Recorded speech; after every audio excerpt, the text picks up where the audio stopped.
Hello दोस्तों, welcome back to my YouTube channel life Desh विदेश।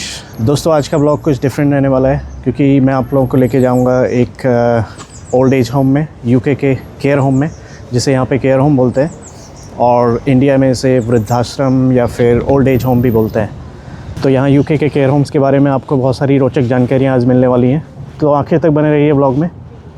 तो दोस्तों ये एंट्रेंस है इस तरह से, और इधर एंटर करते ही इनका रिसेप्शन है। ये इधर रिसेप्शन रूम है और यहाँ पे विज़िटर बुक रखी हुई है, जिसको चलिए मैं साइन कर देता हूँ। Today is 24th 26।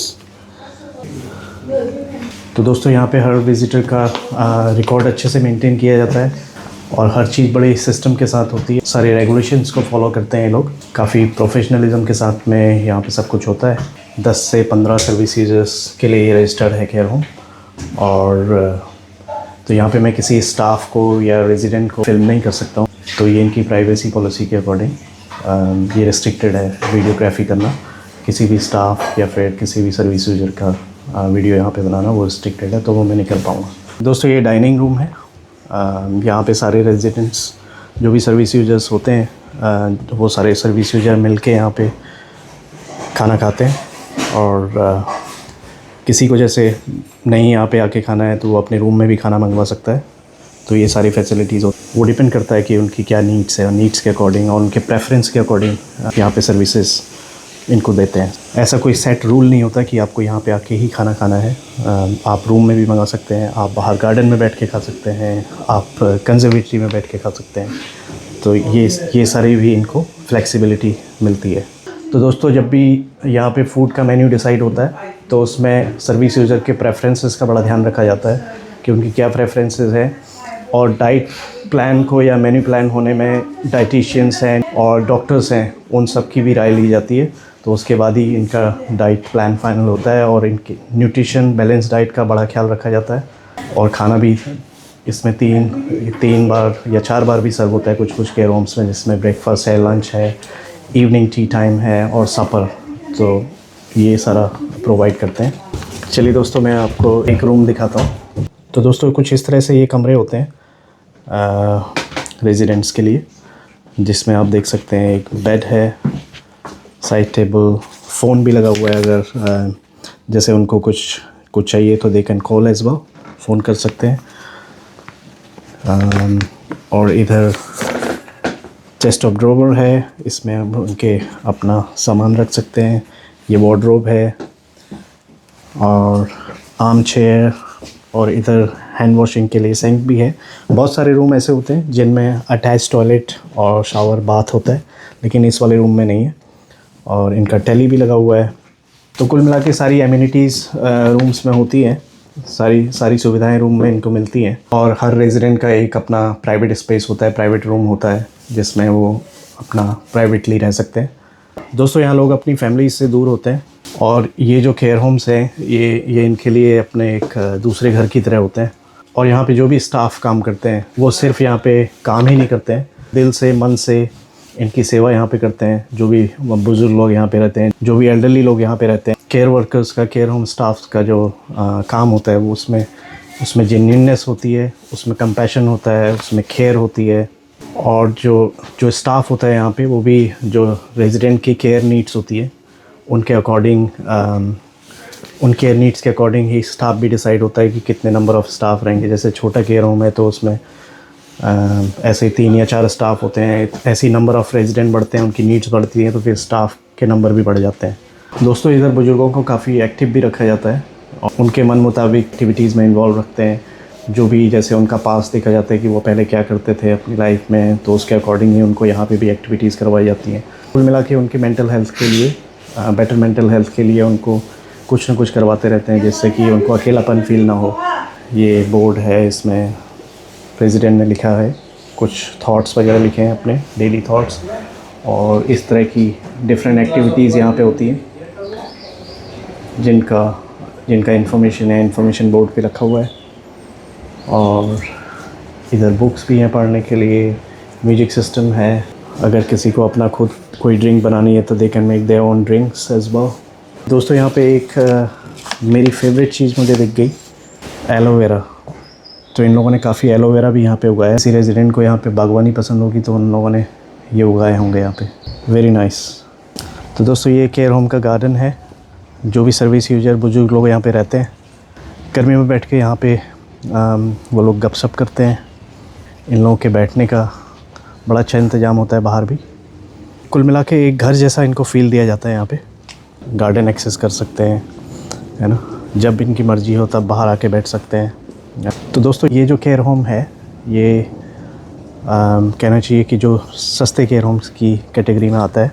इसमें भी तरह तरह के डिफरेंट फैसिलिटीज़ वाले केयर होम्स होते हैं। और कभी नेक्स्ट टाइम में मैं एक व्लॉग करूँगा। इससे महंगे भी केयर होम्स होते हैं जहाँ पे फ़ी बहुत हाई होती है, फैसिलिटीज़ भी उसी तरह से उसमें अपग्रेडेड होती हैं। दोस्तों यहाँ पे इनके विज़िटर्स भी आ सकते हैं, इनकी फैमिलीज़, इनके फ्रेंड्स यहाँ पे इनसे मिलने आ सकते हैं कभी भी। तो दोस्तों अब इसकी कॉस्ट की बात करते हैं, तो वो बड़ा इंटरेस्टिंग पार्ट है। और आप लोग केयर होम की अगर कॉस्ट यहाँ पे फ़ी यहाँ पे अगर सुनेंगे तो आप लोग चौंक जाएंगे ज़रूर। तो जो मिनिमम कॉस्ट है वो एक बुज़ुर्ग के ऊपर और या फिर एक एल्डरली या एक व्यक्ति के ऊपर जो कॉस्ट आती है वो है मिनिमम 4,000 पाउंड, लगभग उसको 4.5 लाख के आसपास एक महीने की जो फ़ी होती है वो मिनिमम 4.5 लाख होती है। फिर वो 4.5 लाख से ऊपर वो कितनी भी हो सकती है। फिर वो डिपेंड करता है कि उनकी नीड्स किस कैटेगरी की उनकी नीड्स हैं, किस लेवल की उनकी नीड्स हैं, उसके ऊपर फ़ी डिसाइड होती है। और कई बार ये जो है सेल्फ पेड होते हैं, खुद पे करते हैं रेजिडेंट जिनके पास पैसा होता है। अगर वो खुद पे करने की स्थिति में नहीं है, उनके पास इतना पैसा नहीं कि अपनी फ़ी पे कर सकते हैं, तो फिर यहाँ पे गवर्नमेंट पे करती है। और जिनके पास में प्रॉपर्टी अपनी खुद की प्रॉपर्टी होती है उसको वो सेल करके फिर केयर होम्स में जाते हैं। या फिर जिनके पास अपनी प्रॉपर्टीज़ नहीं है और कोई उनका आमदनी का और कोई ज़रिया नहीं है, तो अगर उन्होंने पहले कभी जॉब की हुई है तो उनके पेंशन से भी पैसा जाता है। दोस्तों एक और फैसिलिटी है यहाँ पे, सोना, जो रेजिडेंट के लिए इसमें इंस्ट्रक्शन है, सोना सेफ्टी। और इधर अंदर जाते हैं तो ये इनके लिए सोना रूम बना हुआ है। Very nice. तो जो लोग भी सोना का आनंद लेना चाहते हैं वो यहाँ पे आके अपना सोना कर सकते हैं। और फिर इधर ये शावर एरिया है। कुल मिला के जितनी पॉसिबल सुविधाएं होती हैं इन लोगों ने यहाँ पे दी हुई है। और फिर सुविधाओं का, लग्ज़री का तो कोई लिमिट नहीं है, वो कितना भी आगे बढ़ाया जा सकता है। और वो फिर जो काफ़ी लग्जीरियस केयर होम्स हैं उन सब में वो डिफरेंट तरह की सुविधाएं भी मुहैया कराते हैं। तो दोस्तों अभी यहाँ से चलते हैं और फिर मिलते हैं आगे। तो दोस्तों आज हमने देखा एक छोटे से केयर होम का सेटअप, छोटे से केयर होम का एग्जांपल आपने देखा यहाँ यूके में। तो आप लोगों के दिमाग में एक सवाल आ रहा होगा कि ये केयर होम के लिए जितने भी एल्डरली पीपल हैं उसमें एलिजिबिलिटी क्या होती है, अगर सरकार उसको पे कर रही है तो क्या उसकी कोई एलिजिबिलिटी रहती होगी, या फिर क्या किस तरह से लोग केयर होम में एडमिट होते हैं। तो दोस्तों इसका सिंपल सा है, यहाँ यूके में केयर होम का बहुत पुराना एक कल्चर ही है यहाँ पे। इंडिया का जो मुझे जहाँ तक ध्यान है वहाँ पे जितने भी ये एल्डरली होम्स होते हैं तो उन ओल्ड एज होम्स में जो ज़्यादातर वृद्ध लोग या फिर ज़्यादातर एल्डरली लोग जो लोग जाते हैं या एडमिट होते हैं या रहते हैं, तो वो वही होते हैं ज़्यादातर लोग जिनके बच्चे नहीं हैं या फिर उनकी देखभाल करने वाला कोई नहीं है। लेकिन यूके में क्या होता है, यूके में भले ही किसी की फैमिली कितनी बड़ी क्यों ना हो, उनके बच्चे हों, सब कुछ होने के बावजूद भी वो लोग केयर होम्स में ही जाते हैं एक सर्टेन एज के बाद में। जब उनके परिवार को ये लगने लगता है, जब उनके फैमिली में बच्चों को ये लगने लगता है कि उनकी देखभाल वो नहीं कर पाएंगे, तो वो लोग फिर उनके लिए केयर होम्स देखना शुरू कर देते हैं। तो उनका मानना ये रहता है कि हमारे पेरेंट्स जो है घर पे सेफ़ नहीं है तो इनको केयर होम जाना ही पड़ेगा। तो ये इस तरह की एक सोच होती है यहाँ पे, और इस तरह का कुछ सिस्टम इस तरह का बना हुआ है। तो जनरली मैं कहूँगा कि सभी लोग केयर होम्स में ही जाते हैं, ऑलमोस्ट 80 to 90% लोग। तो दोस्तों होता क्या है कि किसी के फैमिली मेम्बर्स को जब ये लगने लगता है कि वो घर में सेफ़ नहीं है, इनको केयर होम जाना पड़ेगा या केयर होम में इनको एडमिट करना पड़ेगा, तो दो चीज़ें होती हैं। पहली चीज़ तो ये होती है कि क्या वो व्यक्ति के पास में इतना पैसा है कि वो केयर होम की फ़ी पे कर पाएंगे। तो उस केस में क्या होता है कि उनके परिवार वाले खुद ही जाके केयर होम्स को देखना शुरू कर देते हैं या फिर केयर होम विज़िट करते हैं। नियर बाय उनके घर के आसपास हो कोई केयर होम, ये देखा जाता है कोई सूटेबल केयर होम मिल जाता है आसपास में, तो फिर वहाँ विज़िट करके उनको देख के उनका एडमिशन कर दिया जाता है, तो फिर वो केयर होम में चले जाते हैं। और दूसरे केस में क्या होता है कि जहाँ पे इतना पैसा नहीं है, जो रेजिडेंट हैं उनके पास में अगर इतना पैसा नहीं है कि वो केयर होम की फ़ी खुद पे कर सकते हैं, तो वो इसके लिए फिर काउंसिल में एप्लीकेशन देते हैं, जो उनकी लोकल काउंसिल होती है कि हमारे ये पेरेंट्स हैं, इनकी हम देख रेख घर पे अब नहीं कर पाएंगे और इनके लिए घर पे रहना सेफ़ नहीं है, तो इनको केयर होम का एनवायरनमेंट चाहिए जहाँ पे इनको जाने की सख्त ज़रूरत है। तो फिर लोकल काउंसिल क्या करती है कि असेसमेंट के लिए कोई सोशल वर्कर होते हैं यहाँ पे, सोशल वर्कर को असाइन किया जाता है, तो वो सोशल वर्कर फिर उस केस को लेते हैं और फिर वो सोशल वर्कर केयर होम ढूंढने की भी ज़िम्मेदारी लेते हैं और फिर वो लोकल काउंसिल की रिस्पॉन्सिबिलिटी होती है कि उनको कहीं पे केयर होम अलॉट किया जाए, है ना। तो ये सब हो जाने के बाद में फिर उसकी फ़ी जो है वो काउंसिल पे करती है। और किसी किसी के पास थोड़ा पैसा होता है लेकिन पूरा पैसा नहीं होता है, तो उस केस में भी क्या करते हैं कि कुछ काउंसिल पे करती है, कुछ कंट्रीब्यूशन फिर क्लाइंट अपनी तरफ से करते हैं, जो रेजिडेंट है वो अपनी तरफ से कुछ कंट्रीब्यूशन करते हैं।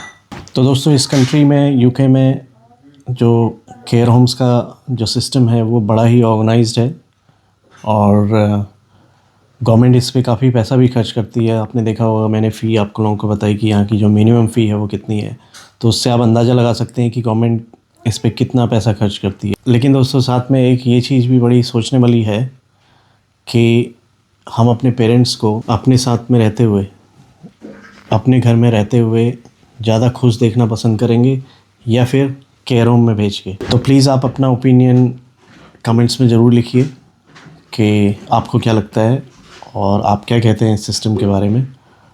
और इंडिया में भी या फिर जिस भी कंट्री से आप ये वीडियो देख रहे हैं, वहाँ पे जो ओल्ड एज होम्स हैं या फिर केयर होम की ही तर्ज पे कुछ ऐसा ऑर्गेनाइजेशन है वहाँ पे जहाँ पे एल्डरली लोगों को केयर दी जाती है, तो आप कमेंट्स में ज़रूर बताइए। तो दोस्तों उम्मीद करता हूँ आप लोगों को ये ब्लॉग अच्छा लगा होगा। अगर अच्छा लगा तो प्लीज़ लाइक कीजिए, कमेंट्स करिए, और अगर आप लोगों ने सब्सक्राइब नहीं किया है मेरे चैनल लाइव देश विदेश को, प्लीज़ इसे सब्सक्राइब भी कर लीजिए और बेल आइकन को प्रेस करना मत भूलिए। तो कल फिर मिलते हैं एक नए ब्लॉग के साथ, तब तक के लिए ख्याल रखिए।